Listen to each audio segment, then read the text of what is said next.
E aí, galera, como vocês estão? Tudo bem?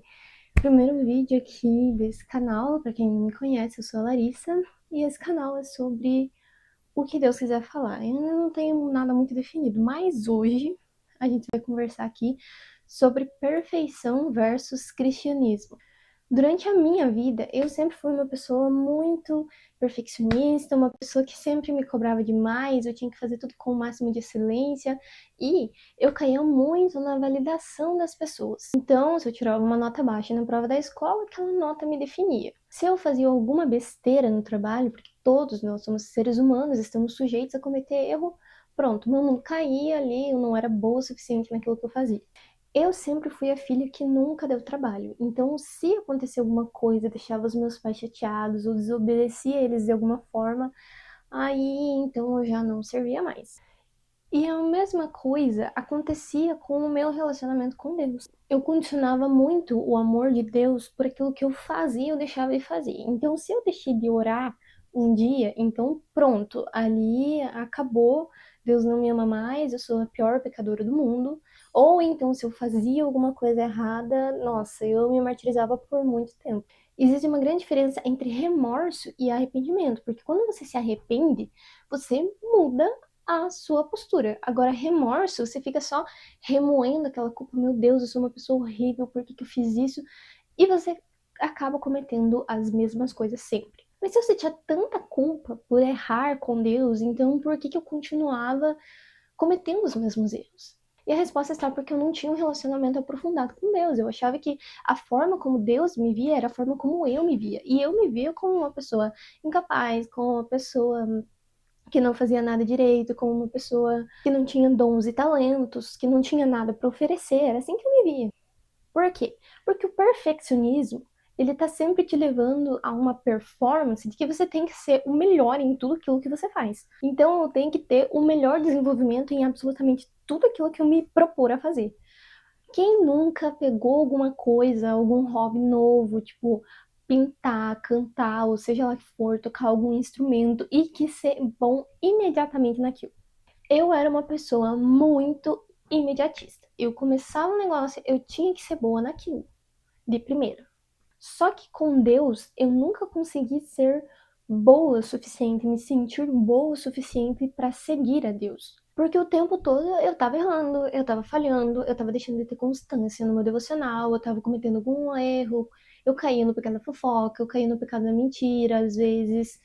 E eu me cobrava constantemente. E chegou um momento que eu comecei a sentir que o evangelho ele não era pra mim, porque o tempo todo eu tava fazendo besteira, parecia que o tempo todo eu voltava para os mesmos lugares, que o Senhor me tirava daquele lugar e eu voltava para aquele lugar de novo. Então o Senhor falava as coisas ao meu coração, falava as coisas pra mim, e eu sempre caía naquele mesmo erro. Então parece que eu não evoluía, que eu não ia pra frente, que eu não crescia, que eu não conseguia me desenvolver. Então eu cheguei a pensar que, cara, acabou pra mim aqui, entendeu? Eu já tô ali há 6 anos seguindo a Cristo e parece que eu continuo a mesma pessoa. Claro que nesses 6 anos eu havia mudado, eu havia crescido, eu havia amadurecido sim, e em muitas áreas.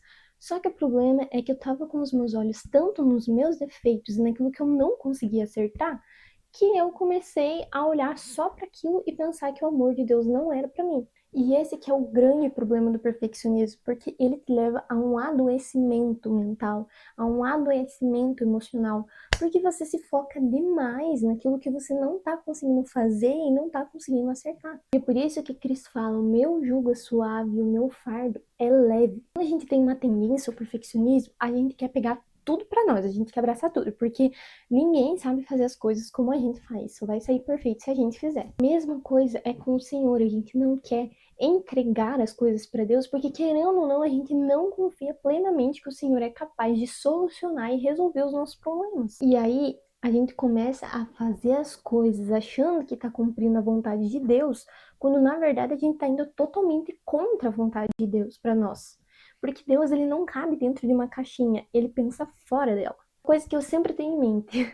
Quando eu vou pensar, nossa, como que eu vou resolver essa situação e eu tô orando sobre algo e eu penso numa solução, eu tenho certeza que Deus não vai agir da forma que eu pensei, porque o Senhor, ele sempre nos surpreende, ele sempre faz coisas assim extraordinárias. Então eu coloco na cabeça assim, nossa, eu pensei nisso aqui, então já não é dessa forma que vai acontecer. Porque a palavra fala que nem olho viu, nem ouvido ouviu o que Deus tem preparado para aqueles que ele ama. Agora eu vou trazer um exemplo aqui de um currículo assim esplêndido, uma pessoa assim da Bíblia que, nossa, pensa numa pessoa assim mais preparada, numa pessoa mais estudada, numa pessoa mais zelosa do que o apóstolo Paulo. Ele conhecia muito bem a Torá, ele era especialista nas leis judaicas, ele foi ensinado por Gamaliel, que foi um dos mestres da lei mais reconhecidos. E o que Paulo fazia?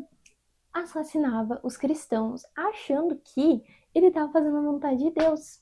Você entende como não importa o quanto você seja bom em algo, se você não tiver submetido à perfeita vontade de Deus, você vai errar. O que a gente tem que entender é que Deus não está buscando a nossa performance, e sim a nossa intimidade com Ele, o nosso coração contrito, o nosso coração quebrantado diante do Senhor. O Senhor sabe que a gente vai errar. A partir do momento que Adão e Eva foram expulsos do jardim do Éden, o Senhor já sabia o que viria pela frente. Quando o Senhor nos criou, Ele também já sabia toda a história, do início ao fim, todas as vezes que nós cairíamos, recairíamos e que nós precisaríamos ser alcançados por Ele. Não é à toa que Ele mandou o seu Filho morrer numa cruz por amor a nós. Então, que através desse vídeo você possa entender que não importa o que você faça ou o que você tem que fazer, o quanto você se esforce, você nunca vai ser perfeito. E fala sério, tentar ser perfeito é muito cansativo e é muito chato. Imagina uma pessoa que não tem nenhum defeito, cara, deve ser muito chato conviver com ela. Até porque se nós fôssemos perfeitos também, Cristo não precisaria existir. Cristo não precisaria ter morrido numa cruz, porque não teria nada, não teria nenhum propósito a morte dele, não teria nada que ele pudesse fazer por nós. E sendo assim, nós não dependeríamos do amor e da vontade de Deus. Então, para falar a verdade, a nossa imperfeição, na verdade, é uma bênção, e a gente possa entender que o amor de Deus, ele é suficiente por nós.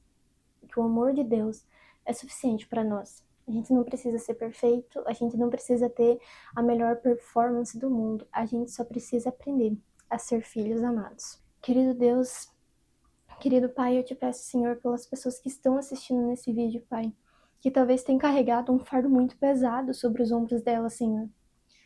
Que talvez tenham se sentido culpadas por não serem boas o suficiente naquilo que elas têm feito, que talvez tenham negligenciado o chamado que o Senhor colocou sobre as mãos delas, porque acham que elas não são boas o suficiente para cumprir o ID, para cumprir aquilo que o Senhor colocou sobre as mãos delas, Pai. Pai, que a partir de agora elas possam se ver como o Senhor as vê, Senhor. Que a partir de agora elas possam entender que é o Senhor que as capacita e as movimenta, Senhor. E que essas pessoas, Pai, possam carregar sobre os seus ombros o seu fardo, Senhor, que é leve. Em teu nome eu oro e te agradeço, Senhor. Amém. Se esse vídeo te abençoa, eu peço que você possa curtir e compartilhar com alguém que precisa também. Deus abençoe.